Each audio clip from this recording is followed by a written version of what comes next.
Taranipan suba Lok Sabha election da Manipur gi oina April 18 amadi 16 phase ani thona pangthokkadoriba asida Indian National Congress Party gi oina Professor Angomcha Bimol Koijam na inner parliamentary constituency da Mirep oiragani amadi Alfred Kan-ngam Arthur na outer parliamentary constituency da Mirep oiragani haina lauthokre. Congress Party ga punna sabminariba political party tarana amad toina saugalakani haina ngasi Congress Bhavan da pangthokpa paugi mifam amada MPCC की president के मेगाचंद्र फोंदोखरे resolution number India Bloc Indian National Development Inclusive Alliance India Bloc Haidana masi resolution number India Bloc Manipur Haidana masi wale lawi kiwa masun akun parliament election sita tuna tadi bagi wale sudah kiwa dua nasi nakni leader yang kuma teman-teman parti sing terus jadi benar sigi leader yang kuma India Bloc ki leadership India Bloc leadership Manipur Pradesh Congress Committee की वो थाज़ा बिजुना वो sigi लाखों बार kamu parliament election sida koi candidate sinchi program sida tunna nam si eliminagani manipur ki deriva present issue amasung double engine BJP government sigi simba padagi awa ngari ko me am si India Bloc manipur na Indian National Congress ki candidate da support ko ani hai और एक लोग मुदमा मणिपुर प्रदेश Congress committee हमदा थाचलवा मुसु मोय सेना नुवाइजबा मुसु बोदोक्से बेना तेना कोई party की nominate तवगदरबा candidate सिंसे हौजी कोई एआईसी ना दा नमक लेरे कोई इनर तना Professor Sri Angomcha Bimol Koijam Aksina Nergi candidate in our parliamentary constituency. After the name, maybe Alfred Kan-ngam Arthur Nahana. After he candidate, after this press conference, yes, the announcements. India Bloc Manipur की party में था चलवा नाम से सियासत को अमल कर सकते थैंक यू वखन मानवा like minded India block Manipur की नायरवा लाइक नजरिवा लीडरशिप पुनमक या कोई भी पार्टी की प्रेसिडेंट नसु एक भी रहे यारिंखै अदोमदा यारिंखै रिपीट तौजदनबा मुखोजगे कोई वखन मानबा लाइक माइंडेड पार्टी मैमनसु हेन खुगिरे नेशनल लेवल दा अदुगा स्टेट लेवल दा इशू कयादा कोई भारत की संविधान थाजबा डेमोक्रेसी को थाजबा संविधान कंदब यादे डेमोक्रेसी से है न स्ट्रेंथन कहंदब यादे इंडिया की फेडरलिज्म दा अजबा वखन मानवा like minded party ngakani si pauda awaba kaya da waminna koi enamina ba yaba issues state kida haragana yam maruina je pauda burning issue oriba problem mayam chi state level da state level da regional level da koi mayam chi issue chatminari matung chatminani aduna koi handagi consensus ama purakna ba kamai tawraga center da paliba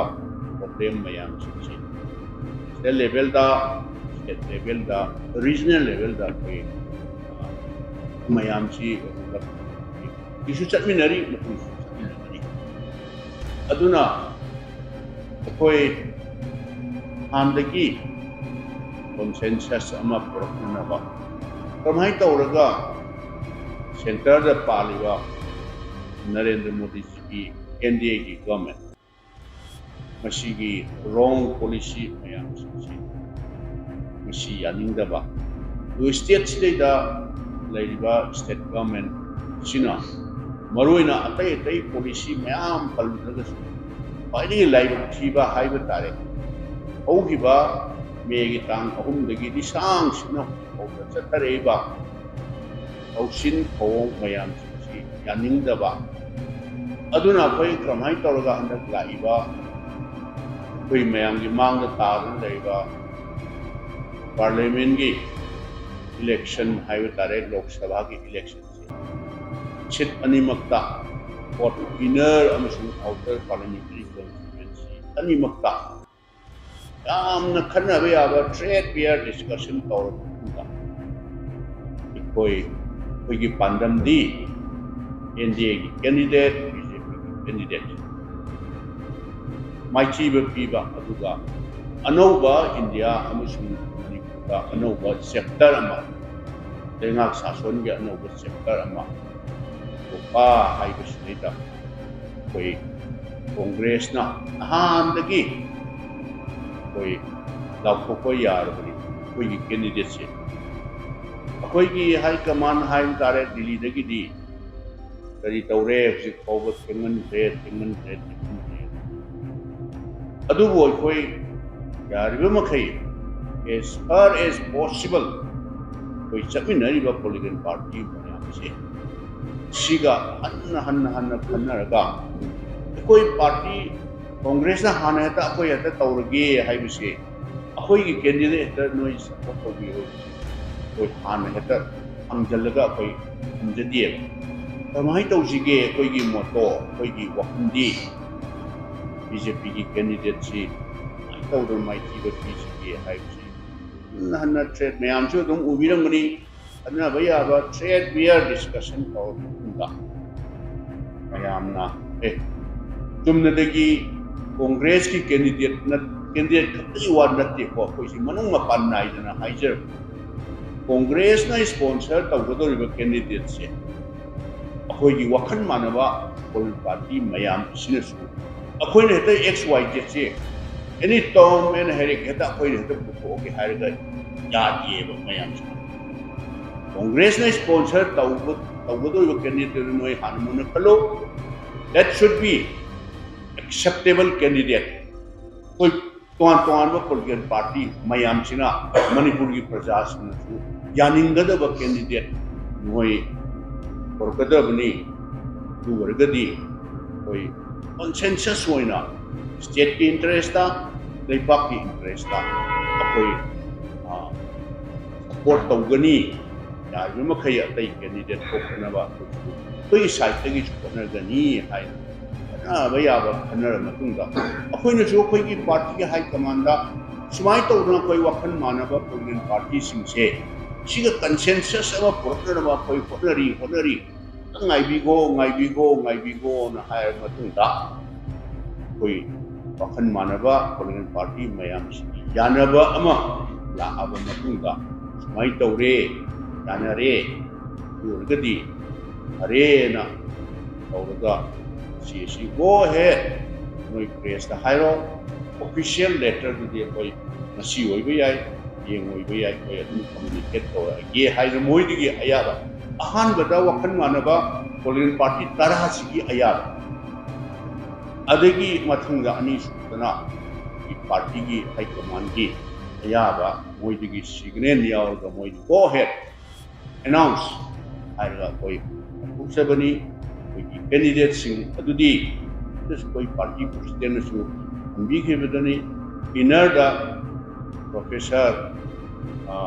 Kan-ngam Bimol Koijam Jawaharlal Nehru University da professor woibani mana inner da koi common candidate consensus candidate oiragani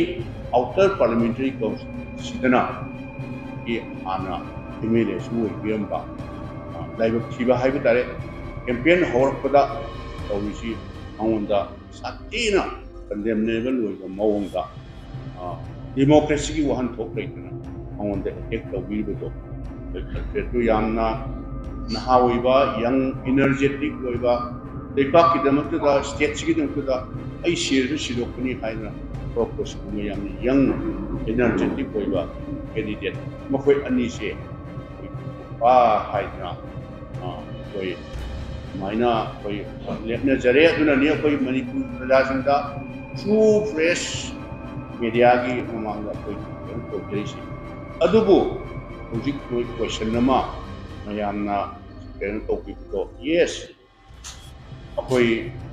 इमुंग अमा लेबदा मामा मपा मचिन मनाव अखन खितम यामना major differences दिनतेको पांडमदी अमतनी